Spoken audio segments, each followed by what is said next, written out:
Hello friends, welcome to Latha's கேசில். இப்போ நாம் சிகப்பரிசி அவுல 10 நிமிஷத்தில் செய்யக்கூடிய சத்தான சுவையான அடை செய்கிறது தான் பார்க்க போகிறோம்.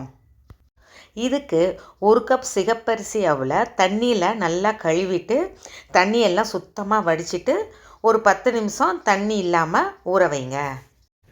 இந்த ரெட் ரைஸ் அவுல ஃபைபர்ஸ், நியூட்ரியன்ஸ் எல்லாம் அதிகமாக இருக்குது, கலோரி கம்மியாக இருக்குது.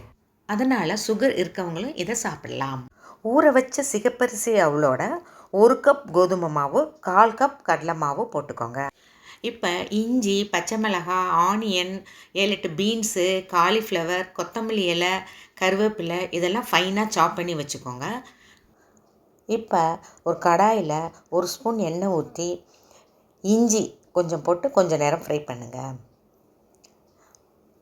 அப்புறமா ஆனியன் போட்டு அதையும் நல்லா ஃப்ரை பண்ணுங்கள். நெக்ஸ்ட்டு பீன்ஸு நம்ம ஃபைனாக சாப் பண்ணி வச்சுருக்கோம் இல்லைங்களா, அந்த பீன்ஸை போட்டு அப்புறம் காலிஃப்ளவர் போட்டு நல்லா ஃப்ரை பண்ணுங்கள். ஒரு 2 நிமிஷம் ஃப்ரை பண்ணுங்கள். இது போடும்போது லேசாக உப்பு போட்டு ஃப்ரை பண்ணுங்கள். இப்போ கருவேப்பிலை, கொத்தமல்லி இலைகளை போட்டு நல்லா ஃப்ரை பண்ணிவிட்டு ஒரு 2 நிமிஷம் மூடி வச்சுருங்க. காலிஃப்ளவர் கட் பண்ணுறதுக்கு முன்னாடி சால்ட்டு வாட்டரில் ஒரு 10 நிமிஷம் ஊற வச்சுட்டு அதுக்கப்புறம் கட் பண்ணுங்கள். இந்த சிகப்பரிசி அவுல மிளகாய்த்தூள், மஞ்சள் தூள், கொஞ்சமாக உப்பு, சீரகம் எல்லாம் போட்டு நம்ம வதக்கி வச்சுருக்கிற வெஜிடபிள்ஸ்லையும் போட்டுக்கோங்க.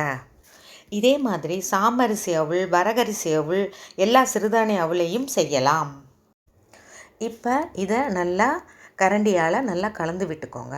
அப்புறம் கொஞ்சமாக தண்ணி ஊற்றி நல்லா சாஃப்டாக இருக்கிற மாதிரி பிசைஞ்சு வச்சுக்கோங்க.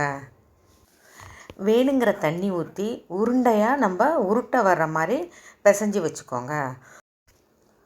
இப்போ ஒரு பிளாஸ்டிக் கவரில் கொஞ்சோண்டு எண்ணெய் தடவி விட்டுட்டு ஒரு ஆரஞ்சு சைஸ் அளவுக்கு ஒரு உருண்டையாக உருட்டி நல்லா மெலிசாக தட்டிக்கோங்க.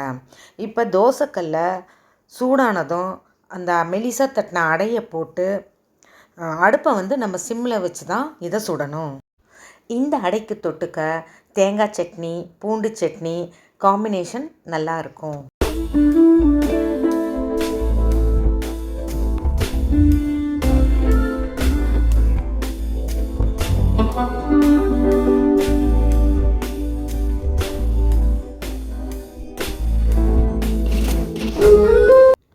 ஒரு சைடு வெந்தப்புறம் திருப்பி போட்டு 2 பக்கமும் ப்ரௌன் ஆன அப்புறம் எடுத்துட வேண்டியது தான். இது சாப்பிட்றதுக்கு ரொம்ப டேஸ்ட்டாக நல்லாயிருக்கும். நீங்களும் வீட்டில் எல்லாம் ட்ரை பண்ணி பாருங்கள். எப்படி இருந்ததுன்னு செஞ்சு பார்த்துட்டு கமெண்ட்ஸில் சொல்லுங்கள். பிடிச்சிருந்ததுன்னா சப்ஸ்கிரைப் பண்ணுங்கள்.